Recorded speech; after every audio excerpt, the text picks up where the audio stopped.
twabayise nkya leero okwogera n'eggwanga n'okubaako ensonga zitwongera okumulungula ezikwata ku Democratic Alliance. Lwe lukuŋŋaana lwa bannamawulire olusoose ku kitebe kyaffe kino ekitongole, era njala kubaaniriza nga kayungirizi w'eggwanga. Okusooka njagala okwebaza bannayuganda bonna abaagoberera era ne bawaayo obudde bwabwe okutwegattako nga tutongoza ekisinde kino. Abantu abaava ebule n'ebweya, bitundu by'eggwanga ebyenjawulo, era waliwo n'abali balowooza nti buli muntu eyajja twandibadde tumwanjula ne LC mwava n'amannya ge n'ekika mwava. Obudde obwo sitwabufuna naye twalaba bannayuganda bangi abajja nga tubayise. Twagala okubeebaza okuwaayo akadde ako era okwongera okutegeeza eggwanga nti ekigendererwa kyaffe kyakuziba omuwaatwa mu byobufuzi n'enkola yaabyo mu ggwanga, okusingira ddala ku ludda olunoonya enkyukakyuka. Ekigendererwa nti oludda olunoonya enkyukakyuka lulina okuwuliziganya. Mu kuwuliziganya kitegeeza nti tukkanya ku buli nsonga, naye olw'obulungi bwaffe n'obulungi bwe tulwanira n'obulungi bw'eggwanga, okuwuliziganya tusobole okubaako ebyo bye tukolera awamu nga abanoonya enkyukakyuka ez'omuggundu mu ggwanga. Twagala okwebaza abo abaatusa obubaka bwaffe eri bannayuganda bonna, naye n'abo abaabutwala ekifuulannenge, nammwe sisobola kubanenya kubanga buli muntu aba n'ebigendererwa bye. Naye twagala kubategeeza nti ebigendererwa byaffe waakiri byo si bya kifuulannenge nga bwe byalipootingibwa mu saakoozi ezimu. Sirina gwe tunyiigira kubanga kino kyali kipya, ate waliwo bannaffe be kyasulamu akatengo. N'olwekyo abaafuna entengero olw'ekirangiro kye twakola, twagala okubasaasira, naye sisobola kubeetondera. Tukola buvunaanyizibwa bwaffe ng'abakulembeze abawa omukisa mu ggwanga lino okuba n'eddoboozi. Si buli muntu nti bw'ayita ab'amawulire bajja, naye olw'okuba tusobola okwogera nammwe eggwanga ne tuwulira, tulina obuvunaanyizibwa obusinga ku buvunaanyizibwa obwa munnayuganda owa bulijjo okubaako ekitegeeza eggwanga. Ekyokubiri, okubategeeza nti maze okubaga amabaluwa agagenda mu bibiina by'obufuzi ebyenjawulo, ate n'okugenda mu mikago egy'enjawulo oba ebisinde ebyenjawulo, okubategeeza ebigendererwa bya Democratic Alliance ebibiri ebikulu. Ekisooka, ekigendererwa ekyokulwanirira ennongoosereza ez'omuggundu mu byobufuzi ne mu mateeka agafuga ebyokulonda mwe muli ne ssemateeka. Ekyo kye kisinga okubeera ku mwanjo, kubanga tweraliikirira nti akalulu nga kabulayo ekiseera kitono nnyo, ab'oludda obuvuganya tibawadde budde ensonga ya nnongoosereza mu mateeka agafuga ebyokulonda n'enkola yaago. Akaseera kano tukyalinawo omwaganya gwe twagala tukozese okutwala eri eggwanga bye tulowooza nti bikulu, bye twagala bikyuke. Si byaffe bannabyabufuzi abakozi b'ebyobufuzi fekka, naye ne bannayuganda ab'enjawulo bonna baagala Uganda okulaba ng'etambula mu ngeri ey'enjawulo. Okukakasa bulungi nti balina bye baagala bikyuke, bye twagala twogereko mu Democratic Alliance. Ekyokubiri, okwogera ku nsonga y'okuba nti nga bannabyabufuzi abavuganya tusobola okubeera n'enkolagana mu kalulu. Enkolagana wabaddewo okugezaako emirundi mingi. Waliwo ogezaako mu 2016 mujjukira wansi wa TDA n'eremerera ku ssaawa esembayo. Okulemerera okukikutegeeza nti kisoboka. Tukkiriza eno mu DA nti waliwo okuyiga okubaddewo okwesittala okwaliwo mu biseera ekyo atakuyigamu oba oli atasobola kuyiga. Tukkiriza nti wakati mu bibiina by'obufuzi ebivuganya buli muntu alina ebigendererwa byagala okutuukiriza era alina engeri gyagala eggwanga litambulemu. Naye ekyokukkaanya ku nkyukakyuka ku ntikko y'ebyobufuzi tukikkaanyaako. Twagala twogere kisobola kikolamu nga tukolera wamu wakati mu ebyo ebyenjawulo bye tutakkaanyaako ng'ebibiina by'obufuzi oba nga ebisinde ebyenjawulo. Ekyokusatu okubategeeza nti ntandikwa y'omwaka ogujja ogubulayo ennaku ndowooza kati ziringa 13 14 Alliance ejja kuba etalaga ebitundu by'eggwanga ebyenjawulo okwogera ne bannayuganda. Ensisinkano esooka gye njogeddeko gye mpandikiddeko ebibiina by'obufuzi ate ne platforms endala yakubasinkana kwongera kunnyonnyolegana kiki twagala okukola. Naye ate ekyo kigenda kutulemesa kugenda kwogera ne bannayuganda mu bitundu by'eggwanga ebyenjawulo ku nsonga eno okuwuliziganya ne bannayuganda mu buli nsonda ya Uganda. Tugenda kikola ku ntandikwa y'omwaka ogujja era tujja kubategeeza wa gye tugenda okutandikira musobole okutegeeza eggwanga. Ekyokuna okwongera okutegeeza eggwanga mu ngeri y'okutangaaza nti Democratic Alliance si bibiina kya byabufuzi naye kiyite kisinde ekyagala okuleeta ekirwana okuleeta abavuganya awamu wansi wa tenti ennene ettundubaali eddene wansi w'omuti omunene okwogera ku ebyo ebikulu bye tulowooza nti byandibadde bisoosowazibwa nga tunnaba kwesooka nti neesoosa wano neesoose wali kubanga ne bye twesooka ng'enkola yaabyo ey'okubifunamu yakifuula nnenge tukolera n'abiganyulwamu. Ekigendererwa kitulaga kitegerekke bulungi bwe tubanga ebigere byaffe bitambudde bulungi mu njogerezaganya ne bannaffe ab'enjawulo abanaaba gye bavudde tunaagenda ku siteepu ey'okubiri ey'okugamba nti tusobola okubeera ku platform y'emu ey'ebyobufuzi akalungu akatuuse. Twagala nakyo tukiwa omukisa tuddemu tukyogereko ekibanga kisobola kye tukituukeko mu kiseera ekigere nga tunnaba kugenda mu kuvuganya okwakasa mmeeme. Ensonga ezo ze njagadde zitegeerekeke. Naye kankozesa n'omukisa guno okubaako byentangaaza nga nzira mu bibuuzo byammwe. Munnange owa Simba eyabuuziza ku nsonga ya muto waffe Mulwana Patrick Alien Skin enkolagana yaffe naye eneeba etya muntu wange erigeri tategeerekeka. Abantu bangi abatategeerekeka n'abambadde amasuuti n'amakanzu n'amataayi bangi bakifuula nnenge. Naye Alien Skin kifaananyi ky'abavubuka abato abataaweebwa budde na mukisa kuwumbibwa kubajja mu bantu abategeerekeka. Ayinza obutafuuka nze oba bukuneefaanaanyirizaako naye yasaba ayambibweko abeeko naye byakyusa. Ndowooza naye gy'atambudde nga yesittala nga yeekoona alina byasanze nga yeetaaga okuyambibwa. Si kya buvunaanyizibwa oli bw'ajja nti neetaaga okuyambibwako n'ogamba nti tujja kukuyamba olina ebizibu bingi. Kikulu nnyo ng'abakulembeze okutunulira abaana abo nga bannayuganda abamu ku bataafiibwako bwe tunaabaleka ne bagenda nga bwe batambula balina obusobozi okufuuka abasinga obungi eggwanga lino ne balifuula eggwanga eritasoboka. Kya buvunaanyizibwa okubayambako wakati mu bintawana gye balina okufaananako na buli omu. Era njagala nkugambe nti bw'oba oyagala okutegeera nti ensi erina ebizibu bingi ndagaayo malayika omu nkubulira ebizibu ebimwetoolodde.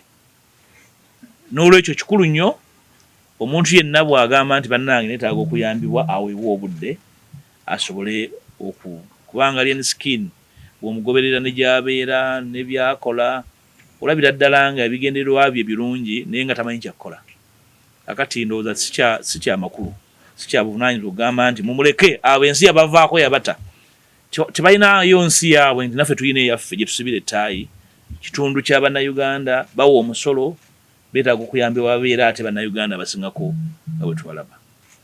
Era njagala okumusaba ne banne ebyo bye bayiseemu ebeere lesson kubeere kuyiga kw'amaanyi bayambibwe bajja kuganyulwa nnyo ne mu bitone byabwe nga bongedde okubeera abantu abalambulukufu mu mbeera zaabwe. Waliwo eyagambye abuuzizza nti naye kaakati ebisinde bikolebwa kino ne muva mu kino ne mudda mu kiri. Njala kubategeeza nti ekisooka ebisinde tebiteekebwawo kubeera bya lubeerera. Ebisinde bikolebwa okubaako bye bituukiriza mu kiseera ekigere era birina okuba nga bivaawo. Buli bw'osanga ekisinde nga kya lubeerera omanya nti kirina bigendererwa bya makulu. Ekisinde kirina okubeera nga kirina ebigendererwa birina okutuukiriza mu kiseera ekigere bwe biggwa oba bituukiriziddwa era ne kivaawo. Ekibiina ky'ebyobufuzi kirina okuzimbibwa okubeerawo ebbanga lyonna, kirere abaana n'abazzukulu. Naye n'ebibiina tubirabye nga bivaawo olw'enkola y'abakulembeze baabyo, olw'embeera y'ebyobufuzi okukyuka, epya ne bizaalibwa era ne bibeerawo. N'olwekyo tewaliwo omuntu yenna alina kukwasa munnayuganda yenna nsonyi ng'anoonya ekyo ekikola era ng'asuulawo ekitakola. Tewali nsonga ekubeeza mu nnimiro nga kasooli wamu n'ogamu musigaddemu bisoolisooli ate ng'olina kubijjamu oteekemu kasooli omupya. Ndowooza okuggyako nga toli mulima ng'ogenze kwesiga ttaka mu nnimiro. So kye tukola tukitegeera era bw'obanga ogoberera ebyafaayo by'ebyobufuzi ne bannabyabufuzi abasobodde okubako bye bakyusa, ekyo tekyewalika. Naddala wano mu Africa bitonnaba kuzimba misingi minywevu gya kuzimbirako bibiina bya bufuzi nga tufugibwa bannakyema abatakkiriza mu nkola egoberera amateeka, nga tufugibwa abantu abeerowoozaako bokka. Okuzimba ebibiina by'obufuzi ebinywevu kitwala ebbanga, kijja kutwala ebbanga, naye buli kintu kibeerako entandikwa. So n'olwekyo bannadda n'abalala bava mu bisinde ebyenjawulo ekyo kirina bakwasa nsonyi. Nga bwe njogedde mbawadde ebyokulabirako, mugende mutandika okunoonya buli muntu engeri gy'atambuddemu abasobodde okubaako bye bakola mu byobufuzi. So n'olwekyo emboozi y'abatamanyi ndowooza ansangi bawadde bagende bagyebuulirireko. Mwebale nnyo. Active. Njogera ku bino ebiri active. Omulimu gwange si gwakuzuukiza bafu naye nga njogera ku biri active. Bisobole okuba nga tuwuliziganya nabyo. Ebibiina bye mpandiikire ne NRM mweri. Aba-NRM balina ensonga enkulu gye balina okutegeeza n'okuddamu eri bannayuganda. Bagyewala naye ekyennaku kiri nti ejja balondoola byonna gye balaga. Y'ensonga y'okwogera ku nkyukakyuka. Enkyukakyuka y'obukulembeze, transition of leadership, okuva ku kibiina kyabwe n'omukulembeze waabwe, kubanga ebbanga lyonna bateekateeka okulonda ekibaddewo ng'ensi erowooza nti tewaliwo nnyo obuzibu kubanga transition twetaaga gyogerako kubanga aliko era yagenda okuddako. Ndowooza emboozi eyo nkadde. Ekiseera kituuse bannaffe aba-NRM batubuulire obanga eggwanga balyagala litwala mu kateebe oba balinayo ebirowoozo ku nkyukakyuka eze, kubanga okugenda kwa mukama waabwe n'ekibiina kyabwe okukka tekyali mboozi naye kiri mu maaso gaffe ffenna. Ekikulu kiri nti baba bagwa swagala batugwire n'okugwira eggwanga. So twagala batutegeeze oba basimyeyo enkondo ezibazizise oba beetaaga obuyambi.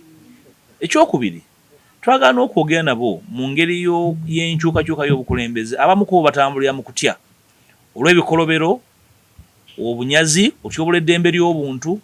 Twagala tubabuulire nabo bannyini baveeyo batubuulire bo badde balowooza ki ku ebyo. Tuleke kuzimba ggwanga lyakwesasuza na kuwolera ggwanga eribeera ggwanga lya basiru, naye okuzimba eggwanga erikolerera obwenkanya wakati mu bizibu byonna ebiriwo. Tukitegeera nti bafuze eggwanga emyaka 4 wakati mu kukola ebikolobero bya buli kika. Kikulu nnyo okwogera n'abantu bano okufuna ebirowoozo byabwe.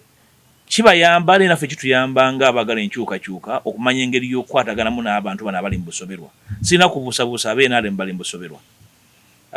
Mwannyinaze Namirimu lwaki tokolaganye n'abeegindi. Sirowooza nti ogwo mulimu gwa muntu yenna okumpa amagezi ani gwe nkolagana naye. Ebyobufuzi bya bulabe nnyo, birimu obulabe bungi nnyo obusobola okusaanyaawo abantu, families, communities. N'olwekyo abantu b'okolagana nabo kikulu nnyo okukakasa nti ngenda kukola n'abantu bwe bati.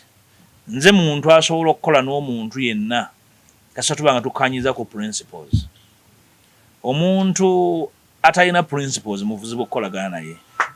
N'olwekyo nsobola okukolagana naawe nga sikkanya naawe ene bye tutakkaanyaako ne tubikola ki ne tubidefininga bulungi.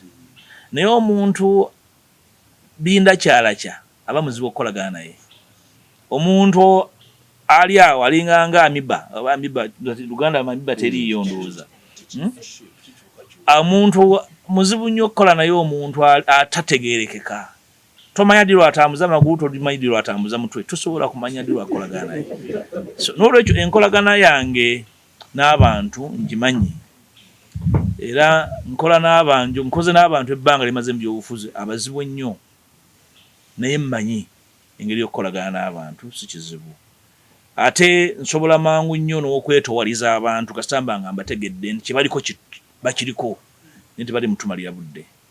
So ekyo nsaba mukindekere, nina obusobozi obukisalawo.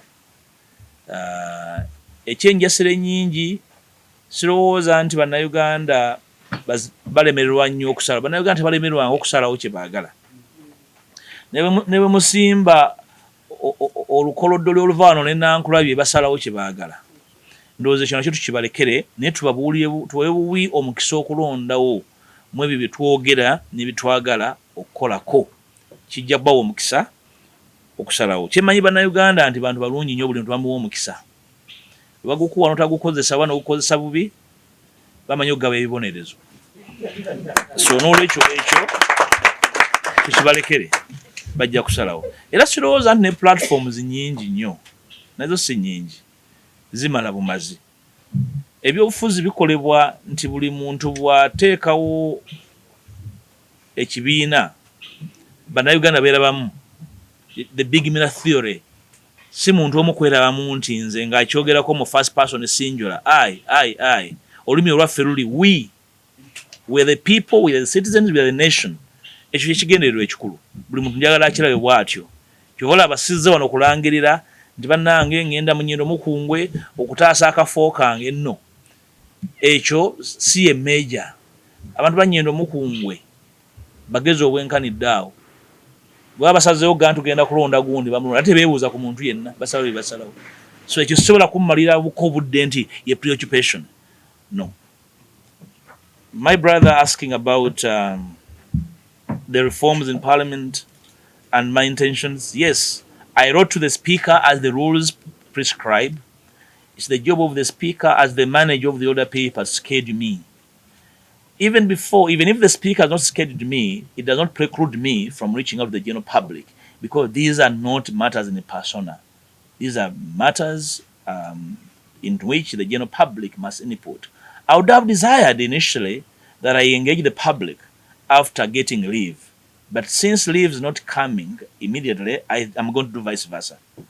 So n'olwekyo ekyokuba nasaba olukusa mu Parliament nga tunnaba kumpebwa ku lukangala lw'ebiteesebwa tekiŋŋaana kugenda mu bantu kwongera kwebuuza kunnyikiza nsonga ze nateeka mu Parliament.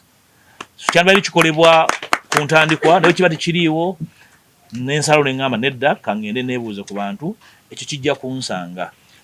Omukulu abuuzizza nti minisita wa ssemateeka naye ayinza okuba nga alina ensonga ze, ani amuganya ozireeta? Minisita wa ssemateeka aba alina ensonga ze azireete. Ekisooka sinze muwe ebyokukola, abamuwe ebyokukola gye bali. Nze byenkola mbikola kubanga bannayuganda babirindiridde tebijja. So enkola ya Parliament eri nti bwe yeesanga nga naye alina byaleese, Sipiika ajja tusindika mu kiiko k'amateeka ensonga ezo zikenenulwe. Okay, y'enkola ya Parliament. Si bwe mwesanga nga muleese ensonga nga zikontana oba zifaanagana, Sipiika abasindika mu kakiiko k'amateeka mugende ensonga ezo muzitaanye mumanye biki, kubanga akakiiko k'amateeka kalina obbawuliriza mwenna ne kawuliriza enjawulo oba ebifaanagana. So n'olwekyo awo tewaliwo katuubagiro ku nsonga eyo. Nange neebuuza bwebuuza, minisita wa ssemateeka ani yamubikka bulangiti ebuguma n'agenda n'atandika okubongoota ku nsonga ze yalina okuleeta mu bbanga etali ddene. Naye ndowooza bulangiti baamuwa yawuulu. Buli bwe yeekyusa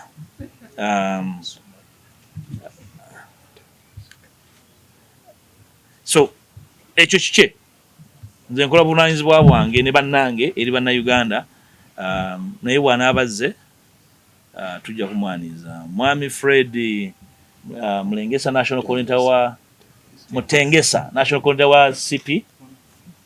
Yisebo. Sebo yimirira abatuuze bakulabe. Yeah. So basabo ne bannyabo ebigendererwa byebyo. Enkola y'ebyobufuzi erina okudda ku mmeeza bikolewe mu butuufu bwabyo. Mu bino byonna situmanya ani ne bannange bano n'abataliiwo ani anaabeera ku ntikko yaabyo. Naye kasita ogamba nti byokola obikola ku lwa bannayuganda olina okuvaayo n'obeera mulambulukufu mu ebyo byokola n'engeri gy'oyagala obikolamu ne baani. Kyekigendererwa ekyo mwebale nnyo. And how we intend to approach matters of politics, governance, and leadership in this country going forward. Invariably, after that launch, after that activity, everybody had their own way of interpreting our intentions, and we hold no grudge against anyone for their preferred interpretation. We are happy that a debate on how the opposition should work or is working or to have worked is back on table, a departure from a rather normative past. So it's very important that the opposition in Uganda is being debated and discussed by all in both normative and positive ways. That for us is absolutely okay. We also appreciate the feedback from the general public, including the feedback from the traditional detractors and naysayers. We appreciate it. That feedback enables us to work better. That feedback, negative or positive, enables us to think about tomorrow in a better way. And we have no doubt on this side that whatever we do that we thrust in the public domain will attract a response in whatever form. And therefore, we appreciate the feedback. We want to tell the world that whatever we said on that day, we are not a drunken lot. We do not abuse any substances. We meant it, and we mean it. And we are here to tell the world that that announcement remains valid, and we are here to clarify a few issues that could have been misconstrued that day, and also following the various interactions with the public media regarding that day. One of the key issues we want to inform the country today is that as the national coordinator, I have written to all registered political groups, political platforms. I've written to them to communicate to them with clarity how we want to work with them and invite them for an interaction. We are asking them to offer us an independent interaction inter alia as political parties, as pressure groups, so that we can explain to each other our preferred approach. So, by the end of the week, every known platform would have received a letter of our intention to engage.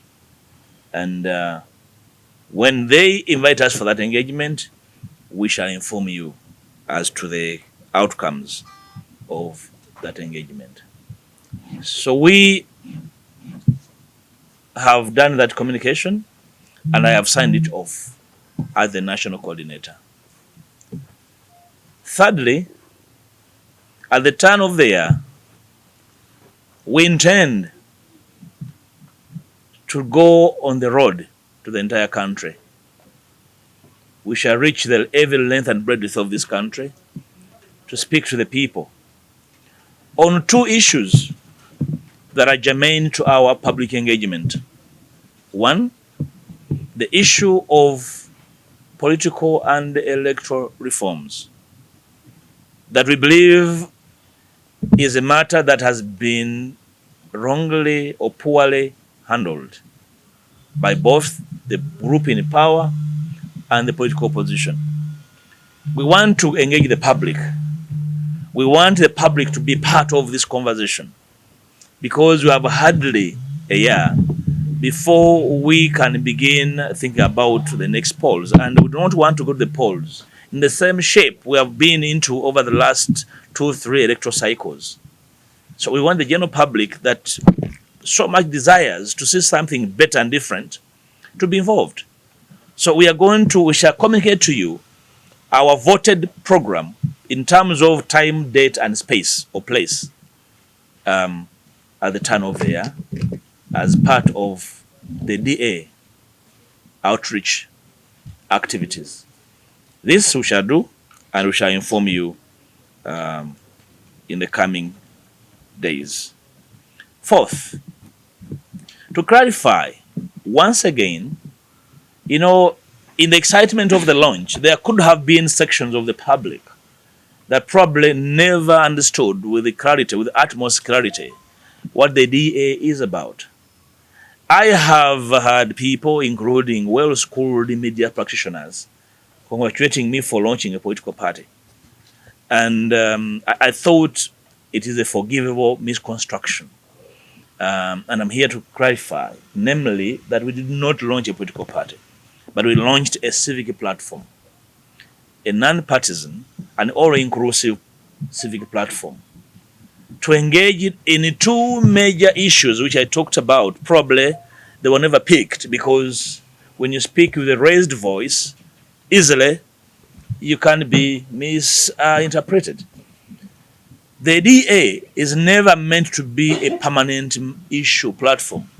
It is a platform of passage to address two major issues in this country. One, electoral reforms, but two, the joint opposition platform. Because we believe that the opposition has missed opportunities to work together. There were attempts hitherto. You remember the 2016 attempt under the TDA that never yielded any results.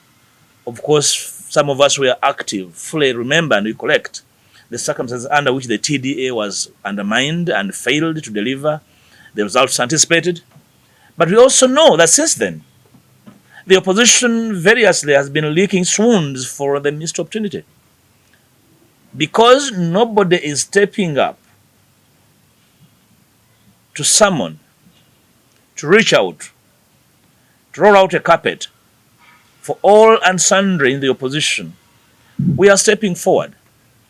And in doing so, we don't need anybody's permission to do that because we are part of the broad national polity that cares, and we believe we should be able to speak to everyone, including characters and groups we diametrically disagree.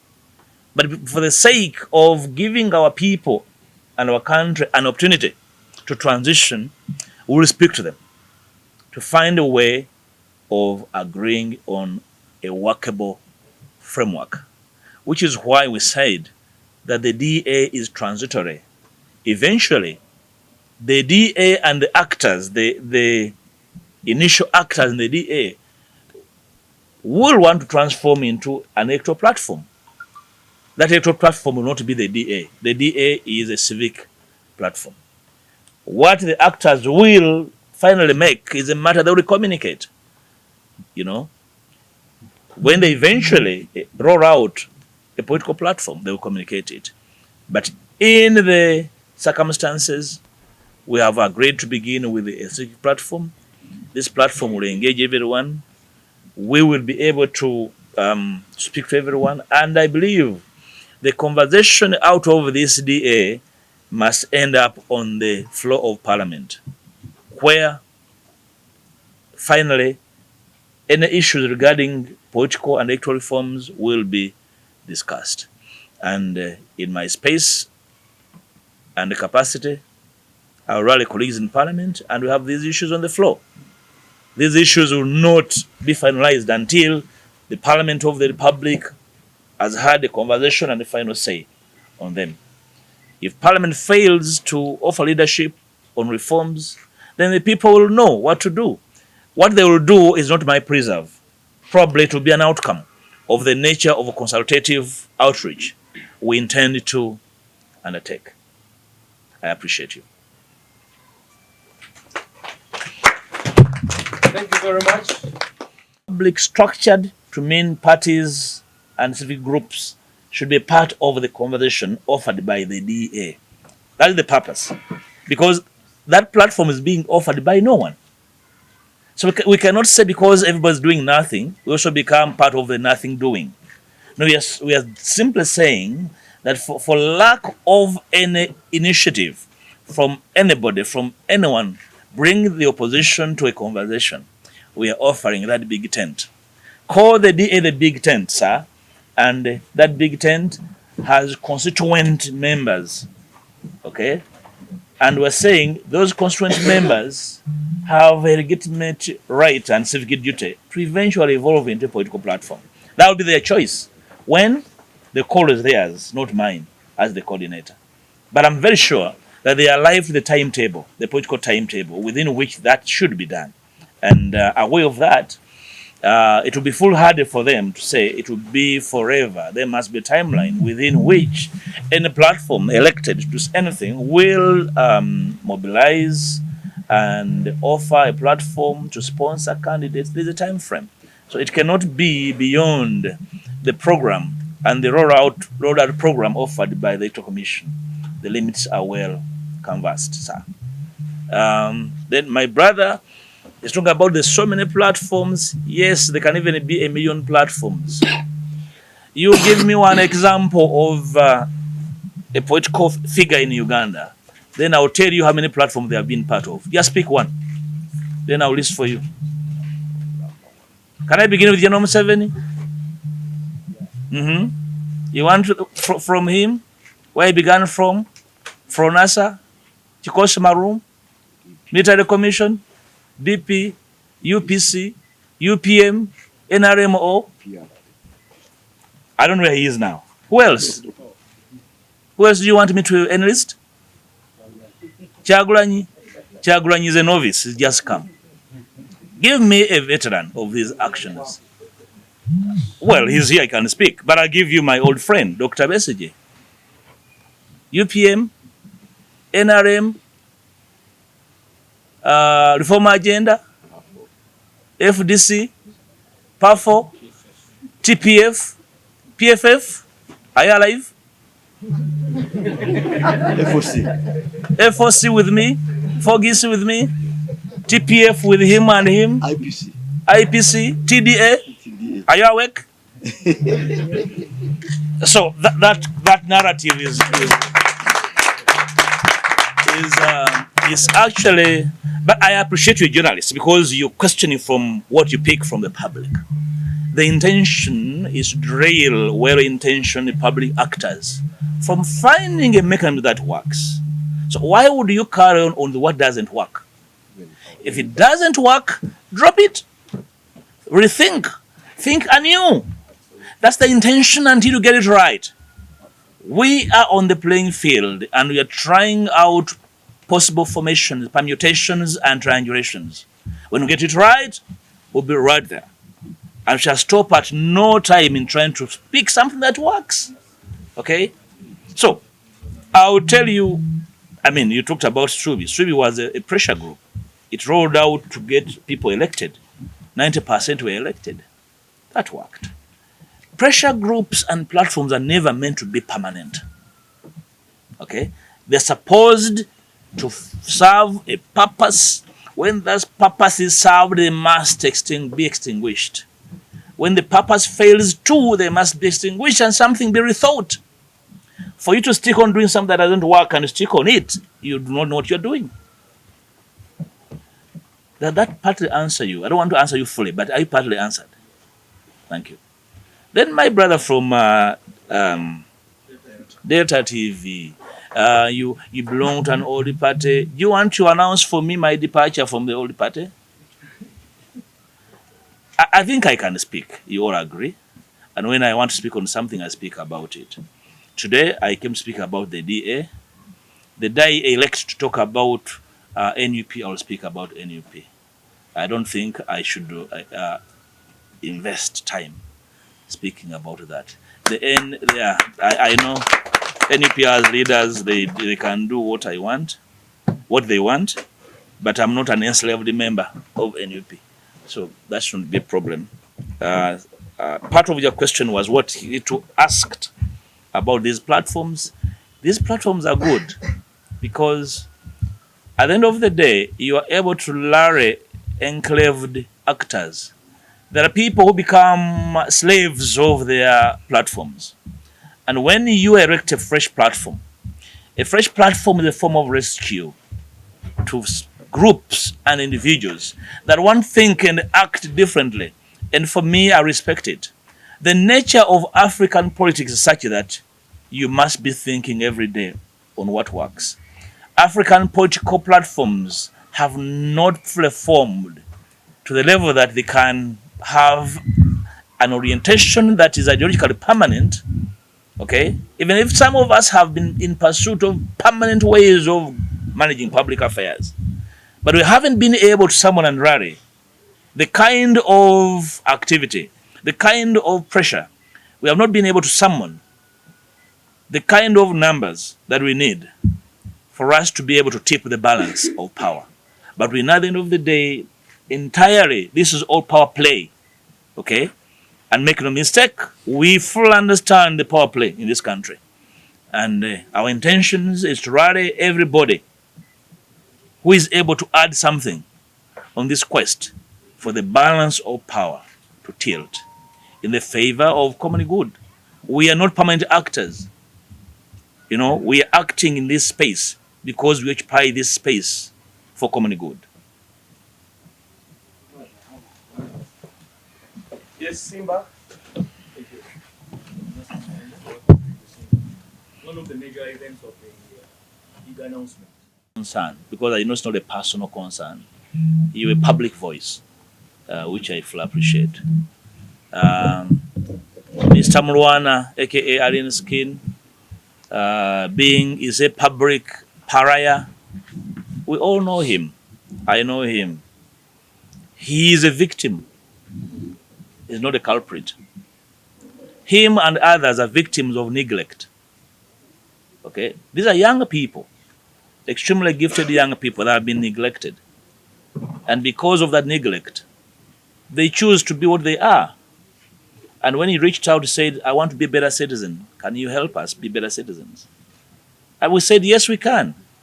And the contents of the MOU are nothing but to say, we want you to help us in these areas. And in the coming weeks and months, you will see more of him. And I can tell you, we are going to try and turn him into a better citizen. I never grew up with him. I didn't know him. But I used to listen to his music. I could see the young people following him. Any serious leader must be interested in that kind of person. But I've also seen the shenanigans around his life and so many other people. But I can tell you, he is much better than so many actors in public life, including men and women in suits. A man of limited abilities, he needs to be supported and helped, not to be condemned. You know, is there a constituency? Is there a place where goons in this country must be settled? So it's the duty of leaders to reach out to people. You see, we live in a generation of lost people, lost young people. And I want to invite everybody to try and support him. I could see a kind of line from out there, including from serious media actors trying to misdirect the message he gave last time on 6th, deliberately to try and impute. He was explaining his situation, how he ended up in prison, and was juxtaposing it to my situation. And he ended up saying, there are so many innocent people in prison. So I was shocked to see serious media editors deliberately misinforming, misconstructing his message. I can tell you, we are going to support that young man and his people. I know they have so many problems, drug abuse they're dealing with. They're scattered young people, no education, no parentage. It's not easy, but it's better than allowing that generation to descend into the abyss without an attempt. So we are making an attempt, and that attempt must be appreciated. And I cannot roll out that back. Okay. Otherwise, if we leave them to the world to judge them and abandon them, we shall have ourselves to blame going forward. I would intend to speak about the issue of joint candidates. Yes, I said that the DA, in what we are writing to the political groups and platforms, has two major thrusts. One is electoral and political reforms. Two is what I said, a possibility of electing a joint electoral platform. And I said that's a long-term project that require an up-close conversation to try and understand and appreciate the interest at play. Okay? It's delicate. It will have to involve us roll out a framework. And the framework has not been discussed. So when you roll out a joint electoral platform, you must have a framework to discuss how power can be shared on a joint electoral platform. Those are details. So we haven't discussed them, therefore we cannot speak about them. But it's one of our intentions in the rollout intention to engage. Do we intend to engage sections of the ruling party? Why not? A group that has ruled the country in the way they have elected to rule us for 40 years, bad or good, cannot be disregarded. First of all, we want to understand fully and mark this. Our engagement with the ruling party, we want them to clearly inform the country how they view the transition. The departure of General Museveni is not a question of if or whether, it is imminent. And therefore, we cannot allow the ruling party to collapse on the nation. So we want to engage them on how they construe. I know most of the actors in the ruling party are frightened by the sheer mention of the transition. We want them to start getting used to discussing the transition because it's a must. And if you do not have a conversation about the transition, the country will collapse on them. But we want them to collapse in the sea, not on the nation. So we want to offer them a platform to speak about the possibility of this country transitioning, which is inevitable. We would be a bunch of fools at this stage in the life of this nation if we disregarded the conversation about the transition. The members of the ruling party must be part of this conversation. Some of them are terrible humans, we know them. They have visited violations on our people, but they remain part of Uganda. But like we said, once the country transitions, our intention is not to occasion revenge and retribution, but to allow the country to speak to justice. That we have spoken about, and we insist it should be the best way of building an enduring democracy and a durable constitutional order in this country. My brother, Mr. Chamundu, welcome. Very welcome from Jema. Have we informed the police? Police does not own in this country. The police are our servants. When we are ready, we shall inform them. We don't inform our servants first. No, when we are prepared, we shall inform them. Who are we? We are Ugandans. Okay? Every Ugandan can inform the police that I want to have a meeting here. It's not a preserve of registered organizations. You surely know that I'm a lawyer and a good one at that. So I understand fully what the law says, and therefore, at the right time, we shall duly inform the police. We do not intend to have run-ins. We intend to engage with the people, and we want the engagements to be peaceful engagements. But if anybody has intention of fighting with us, that's their business. Our choice is to engage, and we shall inform whoever we desire to inform, as the law prescribes. Anything hanging? I hope after here, nobody will misrepresent